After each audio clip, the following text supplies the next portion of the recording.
All right, let's jump into our deep dive today. And we're heading to Norway with the film The Wrong Track. The Wrong Track? Yeah, it's streaming on Netflix. Yeah. And we've got 2 reviews to guide us through this one. The film centers on Emilie. She's a single mom dealing with the everyday struggles of life. Oh, okay. And then she unexpectedly finds herself in a high-stakes ski race. Sounds intense. Maybe a chance for some serious character development. You got it. And both reviews actually point out how well the film portrays that kind of messy side of being an adult. You know, they emphasize that Emilie isn't some perfect character. Right. She's dealing with all the same things many of us face, like juggling, being a parent, navigating a complicated relationship with her ex. Yeah. Just trying to stay afloat, you know? I see, yeah. It's those imperfections that can make a character's journey so engaging. Absolutely. You see them battling with their past choices, but then finding that strength to keep going. Yeah. Almost like they're getting back on their skis, both literally and figuratively. That's a great way to put it. And it sounds like Emilie's brother, Germund, also goes through a pretty big transformation himself. Oh, definitely. His journey really highlights the importance of family support, but in a way that's not so black and white. It's not just him getting help, it's also about him learning to give back, particularly to Emilie. It's as if they become each other's anchors. Yeah, helping each other weather those storms. Exactly. Now, the reviewers also can't stop talking about the visuals in the film, especially those shots of the snowy landscapes and the ski race scenes. Yeah, based on those descriptions, the setting isn't just some background. It's like another character in the story, you know? Yeah. The beauty of those mountains seems to mirror what the characters are going through internally, like their own struggles and their journeys toward a fresh start. You can almost feel that crisp air and the crunch of the snow just reading about it. Almost. So let's dive into the script itself. Both reviews praise its balanced approach. What exactly do they mean by that? Well, they're basically saying that it avoids those cliches we often see in these kinds of stories. You know, it steers clear of characters that are too simple. Instead, it focuses on how complicated human relationships can be, especially the bond between Emilie and Germund. Makes sense. And they also mentioned the humor woven into the film. Always a plus for me. Oh, for sure. It sounds like The Wrong Track strikes a good balance. Right. Between those heavier moments and those lighter touches. It reminds us that life isn't always serious. There's still room for laughter and joy even when things are tough. Right, exactly. Now, while both reviewers were pretty positive about the film's heart and those relatable characters, they did mention that the story felt a bit predictable, especially in how the conflicts wrapped up. Ah, yeah. That's where things get interesting, right? Yeah. I mean, for some viewers, that predictability might be comforting, like a warm blanket on a cold night. But for others, it might feel like the film missed a chance to dig deeper into those characters and their complexities. I see what you mean. Uh-huh. And one review specifically pointed out that the romantic subplot felt a little too neat and tidy. Like it followed a formula without taking any risks. Yeah. Like they had all the pieces for something really special, but ended up playing it safe. Exactly. Yeah, it's like they set the table for this gourmet meal, but then they just brought out a sandwich. Yeah, I get that analogy. Like a sandwich can be good, don't get me wrong. But sometimes you just want something more, you know? Absolutely. And it sounds like it wasn't just the romance that felt kind of underdeveloped. Both reviewers also pointed to the storyline with Gushamund and his wife, Silken. Right, right. They touch on the tension between them, but it feels like they never really go all the way with it. Yeah. Like you see glimpses of their problems, but they're like shadows, almost like they're not fully part of the story. Yeah, it makes me wonder if they were trying to do too much with the story. You know, trying to fit in too many different threads without giving each one enough space to breathe. Yeah, that's a tough one. It's something filmmakers often have to wrestle with, especially when you've got a limited amount of time to tell the story. Yeah. But maybe if they had narrowed it down a bit, focused on a few key storylines and let them unfold more naturally, it could have had a bigger impact emotionally, you know? It's interesting, though, because even with those critiques, both reviewers still recommend the film. Right. So there must be something about The Wrong Track that really works, despite those shortcomings. Definitely. I think it goes back to those strengths we talked about earlier. The characters feel real, the visuals are incredible, and that balance in the script, it's all there. It's a film that manages to be heartwarming, even if it doesn't always dive super deep into, you know, the human condition. You know, it makes me think, could that predictability actually be a good thing in a way? I mean, the world can feel pretty chaotic these days, right? So maybe some people want a story that gives them comfort and hope. Yeah. Even if it follows a familiar path. That's a really interesting thought. You know, maybe that predictability is what makes it comforting. Like it reminds you that things can work out, even when life's a mess. Yeah. Like listening to a song you know really well. You know all the words, you know the melody. And sometimes that's exactly what you need. And we can't forget about that humor the reviewers mentioned, too. It sounds like The Wrong Track finds that sweet spot between the serious stuff and the lighthearted moments. Absolutely. It's like a reminder that even when things are tough, there's still space for joy and laughter. Yeah, for sure. So we've talked about those relatable characters, the beautiful scenery, the balance in the script, the predictability, and even the humor.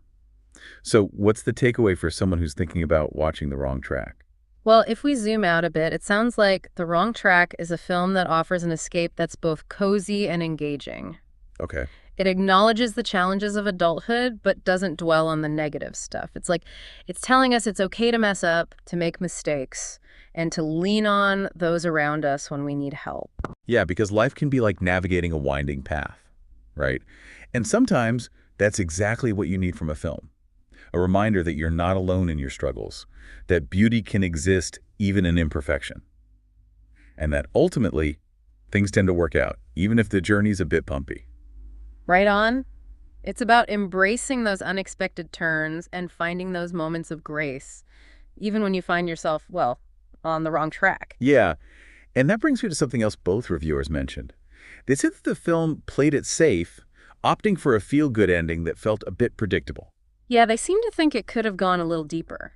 Explored the character's struggles with a bit more nuance. Maybe left some of that tension unresolved. Exactly.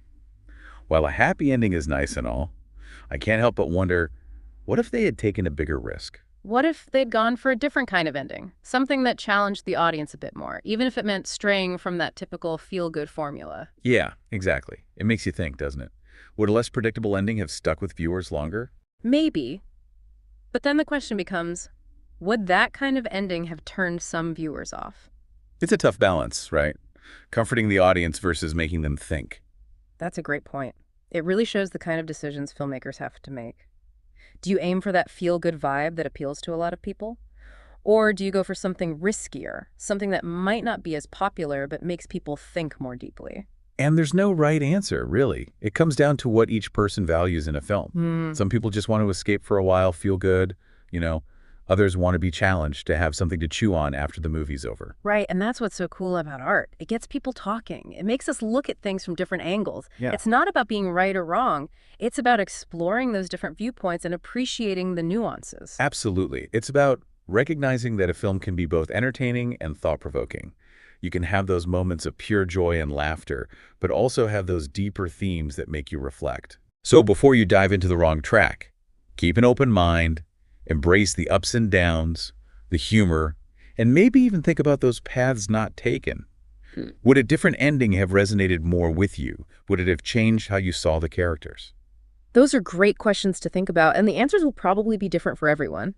The important thing is to engage with the film, to question the choices the filmmakers made, and to imagine those other possibilities. And that's what I love about these deep dives. It's not just about summarizing what the critics say. It's about using those reviews as a starting point to think critically and understand the film on a deeper level. Exactly. So when you hit the slopes with The Wrong Track, enjoy the ride, take in the scenery, and maybe even wander off a trail a bit to see what else you can discover. And that's a wrap for our deep dive into The Wrong Track. We hope you've gained some insights and that we've sparked your interest in checking out this Norwegian film. Until next time, happy watching. Yeah, it really makes you wonder if a less predictable ending would have left like a stronger impact on the viewer. Possibly, yeah. But it also kind of raises another question. Would a more open-ended ending, maybe even a bittersweet one, have turned some people off? It's a tricky thing to get right, isn't it? Giving people that comforting feeling while also making them think. That's a really good point. It highlights a challenge for filmmakers, right? Trying to decide what to prioritize. A feel-good experience that appeals to most people? Or taking a chance on a story that's more nuanced and thought-provoking, even if it means not everyone will love it. Yeah, and there's no easy answer, is there? In the end, it's up to each person to figure out what they're looking for in a film. Some people just want to escape, to feel good, and that's totally fine. Yeah. Others want a movie that pushes them to think, something that sticks with them after it's over. Exactly. And that's the great thing about art, isn't it? It gets these conversations going. It encourages us to engage with it on different levels. It's not about being right or wrong. It's about exploring different viewpoints and appreciating all those layers. Yeah, absolutely. It's about understanding that a film can be both entertaining and thought-provoking. You can have those moments of pure joy and laughter, but also those deeper themes that make you reflect. So before you check out The Wrong Track, remember to go in with an open mind. Embrace the good and the bad, the humor, and maybe even think about those what-ifs. Would a different ending have meant more to you? Would it have changed how you saw the characters and their journeys? Those are some really great questions to consider, and the answers will likely be unique to each viewer.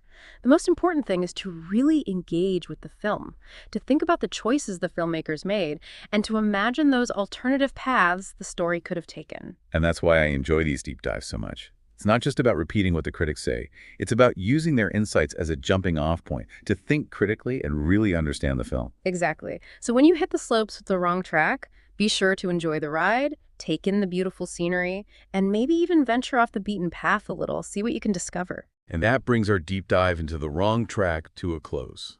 We hope this conversation has given you some new perspectives and maybe piqued your interest in checking out this Norwegian film. Until next time, happy watching.